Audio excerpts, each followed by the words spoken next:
in Ohio at Belterra Park in sprint races. Best finish was a 5th place finish. There were hopes for this horse, given the breeding, a $30,000 purchase as a yearling at Keeneland in 2013, but now seems to be better suited as a polo prospect with Schott, the current leader, into the finals. Buck's father, Trey, competed in the preliminaries, and the Schotts work with countless numbers of horses, many of them coming from off the track. Buck has played polo for the last 10 years in the winters at Sarasota, Florida, and here in Lexington in the summers.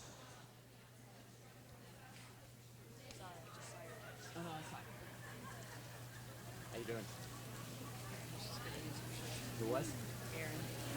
About Hey, headache gone, you doing all right? I knew that I was going to have to get. All right, so Buck's going to get started here. Oh, she was going to make you remember it, yeah. No. Well, this is that. No idea. I don't remember a lot. She goes, I was going to tell you. You can see even though Buck's horse is a little bit bigger than the other two horses, has a nice little frame in its movement, handles the tight movements well that are required in polo. You know, in polo, you could have a 150-yard shot downfield, or you could have a 3-foot shot directly east, and so the horse has to really respond well to the game and to the rider, and old sayings, work off the leg, or really respond well to the cues of the reins, things like that. Is it generally played shots on the ground, or do you sometimes see shots, especially the ones you said 150 yards, sail quite a bit in the air? Yeah, so I mean, there's some big hitters in the sport, just like any other racket sport or mallet sport. There's some people that really, you can see Buck using the goalposts as a little figure-8 pattern right there. So there's some players that hit the ball pretty far, and then there's other players that specialize in control and keeping the ball close to them. A lot depends too on the horse. I mean, if you have the fastest horse and you can hit the ball, you're going to want to hit the ball and run. Nice little stop there by Buck.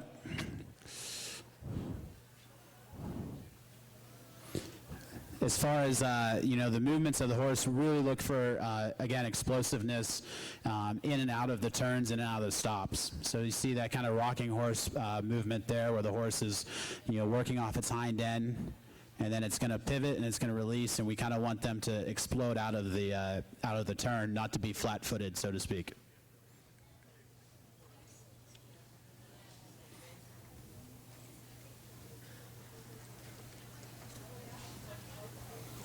Nice little circle left there.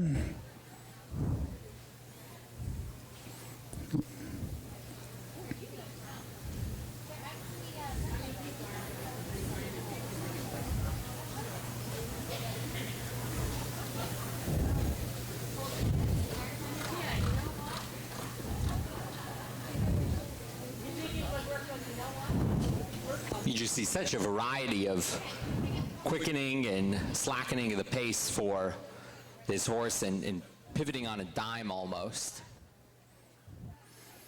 Yeah, the speed and the acceleration in the sport really separates it for me compared to other sports. We ask the horses to do a lot, but then we ask them also to run. And with off-the-track thoroughbreds, sometimes that can be a little bit of a challenge training them, but the good ones respond well to it. They know when to run, they know when to stop.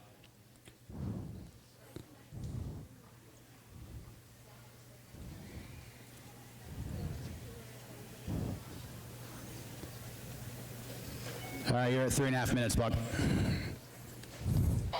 Where is Dale? Dale play ball. So now Buck's going to grab a mallet here.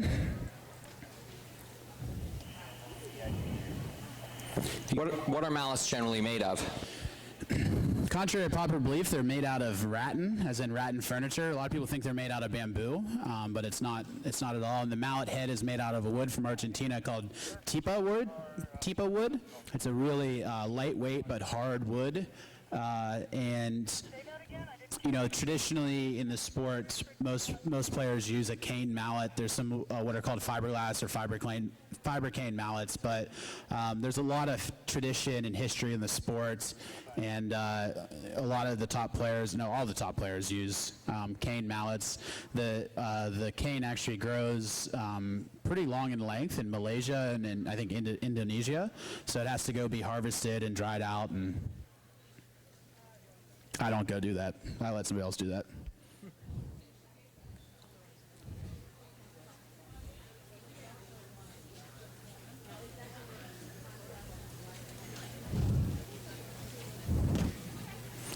Buck's showing a really good job there of leaning off the horse, playing the ball.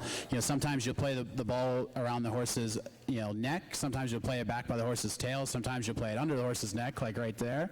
So really, we put a lot of time into the training aspects as far as getting the horses used to the ball, used to the mallet. And again, a good horse loves to play polo, and they enjoy it. And it's kind of like just going a walk in the park, going to school for them. Something you have to do.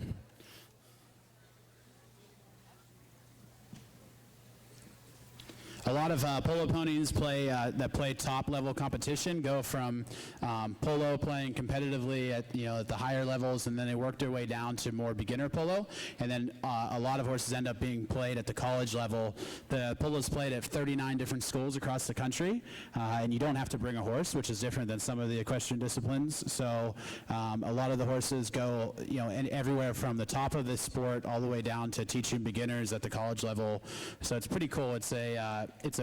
The Polo Pony is a brand that transcends all types. Is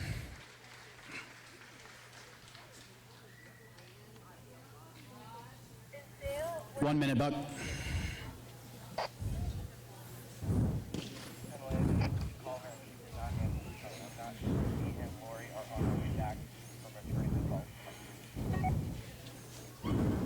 Okay, so that is at the end. So whoever can come to the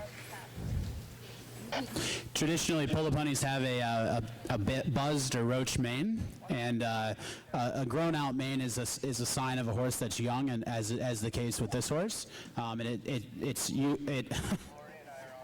Nice shot. Buck just killed a banner. Sorry, Alpha Omega or Omega Alpha. All right, 30 seconds, Buck.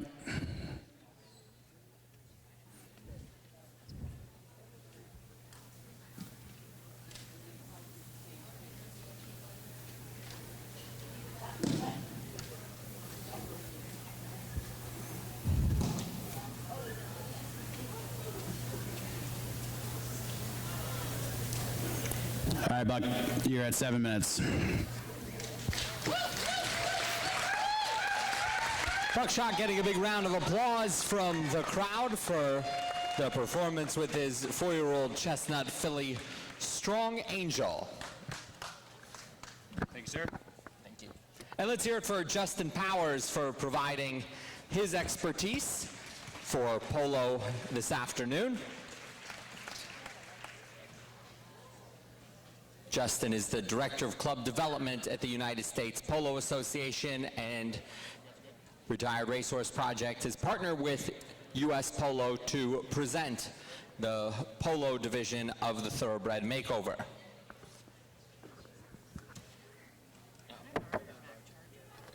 Oh, yeah, sure. Do the judges want to say anything about horses?